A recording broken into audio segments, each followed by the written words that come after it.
Subscribe to my channel and hit the bell icon so you never miss any video from my channel.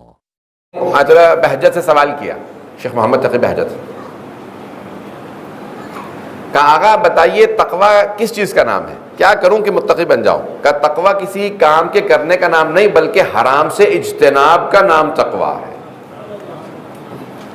حرام سے اجتناب کا نام تقوی، انسان جو اجتناب کرے اپنے آپ کو روکے حرام سے، وہ متقی بن جاتا ہے۔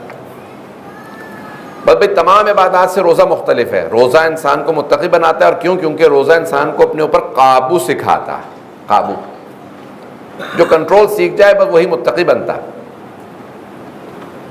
جسے کنٹرول نہ آئے نگاہ پہ، زبان پہ، کانوں پہ، ہر چیز پہ، ہاتھ پہ، یہ کنٹرول سیکھ لے انسان، یہی روزہ۔ حدیث قدسی کے الفاظ ہیں، جب حبیب خدا رسول خدا محمد مصطفیٰ صلی اللہ علیہ وآلہ وسلم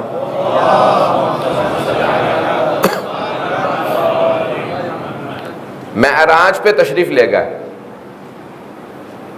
تو خالق سے کلام ہوا، تو اللہ نے کہا کہ دو حالتوں میں میرا بندہ مجھ سے سب سے زیادہ قریب ہوتا، دو حالتوں میں میرا بندہ مجھ سے سب سے زیادہ قریب ہوتا۔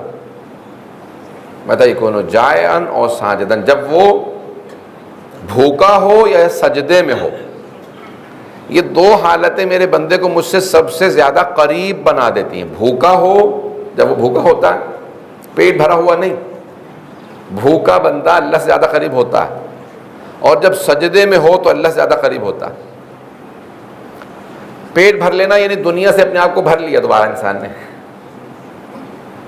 جب دنیا سے دور ہوتا ہے تو خدا سے قریب ہوتا ہے۔ سجدے میں جب انسان جاتا ہے تو خود بخود تواضع انکساری آتے ہیں، تکبر سے دور ہوتا ہے، دنیا سے دور ہوتا ہے۔ دو حالتوں میں بندہ، اسی لیے مستحب ہے کہ جب انسان روزے سے ہو تو طولانی سجدے بجا لائے، ایک تو بھوکا بھی ہے، دوسرے طولانی سجدے بھی کر رہا ہے، اب اس کو قرب خدا حاصل ہوگا، اللہ کی قربت حاصل ہوگی۔